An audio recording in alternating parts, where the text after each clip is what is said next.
الرحمن عروس القرآن، یہ سورہ رحمان جو ہے یہ قرآن کی دلہن ہے۔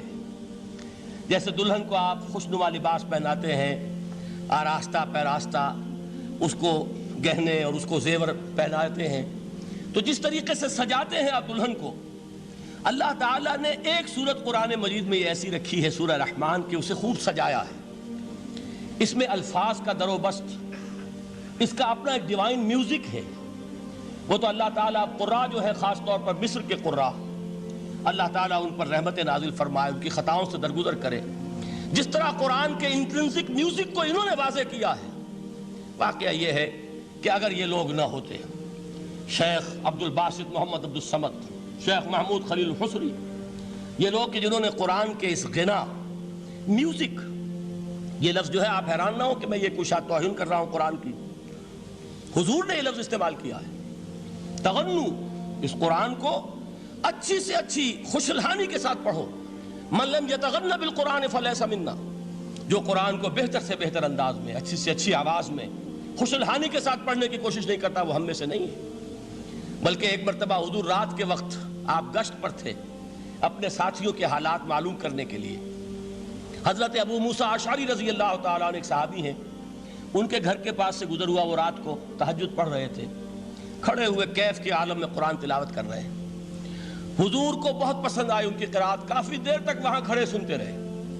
اب انہیں کیا پتا کون سن رہا ہے۔ بالکل اسی طرح سمجھ لیجئے ایک بات یاد آئی ہے، حضور فرماتے ہیں کہ جس طرح کان لگا کر اللہ قرآن کو سنتا ہے، کسی چیز کو نہیں سنتا۔ ہمیں نظر نہیں آتا نا، ہمیں معلوم نہیں، ہم قرآن پڑھ رہے ہیں تو سننے والا کون ہے؟ سب سے زیادہ کان لگا کر خود اللہ۔ یہاں اس لیے مجھے یاد آیا کہ ابو موسیٰ اشعری کو کیا پتا تھا کہ کون سن رہا ہے۔ وہ اپنی کیفیت میں نماز میں تہجد میں قرآن کی تلاوت کر رہے تھے، اور ظاہر بات ہے ان کے گھر ایکڑوں میں بنے ہوئے نہیں تھے، ایک ایک کمرہ، ایک ایک کوئی حجرہ، ایسے ہی تو گھر تھے نا صحابہ کے۔ لہذا حضور پاس سے گزرے، آواز آئی، کافی دیر سنتے رہے۔ اس کے بعد آپ تشریف لے گئے، صبح فجر میں ملاقات ہوئی تو حضور نے تحسین کے انداز میں فرمایا، یا ابا موسیٰ انک قد اوتیت مزمارا من مزامیر آل داؤد، اے ابو موسیٰ تمہیں تو آل داؤد کے سازوں میں سے ایک ساز اللہ نے عطا فرما دیا ہے۔ جس طرح حضرت داؤد، لہن داؤدی مشہور ہے کہ جب وہ پچھلے پہر رات کو حمد کے ترانے الاپتے تھے، قرآن میں ہے کہ پرندے شامل ہو جاتے تھے ساتھ، اور پہاڑ وجد میں آتے تھے، پہاڑ بھی ان کے ساتھ شریک ہوتے تھے۔ تو جس طرح کا اللہ نے ان کو لہن عطا فرمایا تھا، حضور نے تحسین کے انداز میں فرمایا، ہے ابو موسیٰ اشعری اللہ نے تمہیں بھی آل داؤد کے سازوں میں سے ایک ساز عطا فرمایا۔ بہرحال قرآن مجید کا جو یہ میوزک ہے، قرآن کے الفاظ کا جو حسن ہے، جہاں تک حسن معنوی ہے وہ تو ہر لفظ میں ہے، لیکن یہ حسن ظاہری، حسن صوتی، حسن لفظی، یہ اپنے کلائمیکس پر آپ کو نظر آئے گا سورہ رحمان میں۔ لیکن قرآن میں یہ سورت اس اعتبار سے بھی ممتاز ہے، اس کی 4 آیات پر ذرا توجہ کریں گے، عجیب حقائق سامنے آئیں گے۔ جہاں یہ قرآن مجید کے حسن صوت اور حسن لفظی کی معراج ہے، وہیں اس کی پہلی 4 آیات میں 4 چوٹی کی چیزوں کا ذکر ہے، سب سے اونچی چیزیں۔ پہلی آیت کیا ہے؟ الرحمن، ایک آیت ہو گئی۔ رحمان کیا ہے؟ اللہ کا نام ہے۔ کبھی آپ نے غور کیا اللہ کے ناموں میں سب سے پیارا نام کون سا ہوگا؟ رحمان۔ کیوں؟ اس کا مادہ کیا ہے؟ رحمت۔ ہمیں سب سے بڑھ کر جس چیز کی ضرورت ہے وہ کیا ہے؟ رحمت خداوندی۔ نام اچھی طرح سن لیجئے اس حضور کے قول کو۔ حضور فرماتے کوئی شخص جنت میں مجرد اپنے عمل کی بنیاد پر داخل نہیں ہو سکے گا جب تک کہ رحمت خداوندی دستگیری نہ کرے۔ کسی صحابی نے بڑی ہمت اور جرأت کا ثبوت دیا کہ پوچھ لیا، کیا حضور آپ بھی؟ جب آپ نے فرمایا کوئی شخص داخل نہیں ہو سکتا جنت میں محض اپنے عمل کی بنیاد پر جب تک کہ رحمت خداوندی جو ہے وہ دستگیری نہ فرمائے۔ پوچھا گیا کیا آپ بھی؟ آپ نے فرمایا ہاں میں بھی۔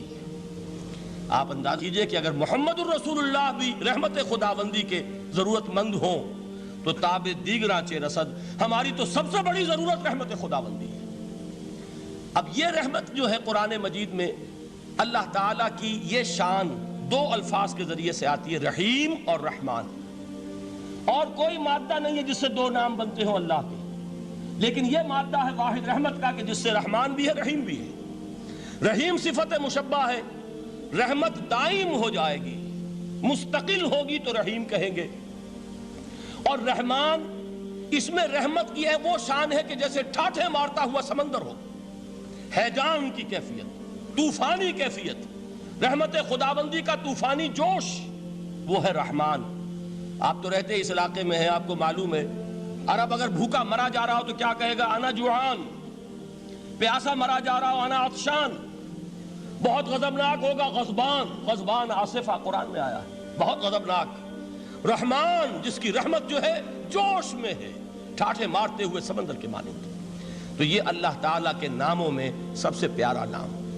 اب آگے چلیے، الرحمن علم القرآن، رحمان نے قرآن سکھایا۔ رحمت خداوندی کا سب سے بڑا مظہر، رحمان کی رحمانیت کا سب سے بڑا مظہر قرآن ہے۔ ان میں جو منطقی ربط ہے اس کو سمجھتے جائیے۔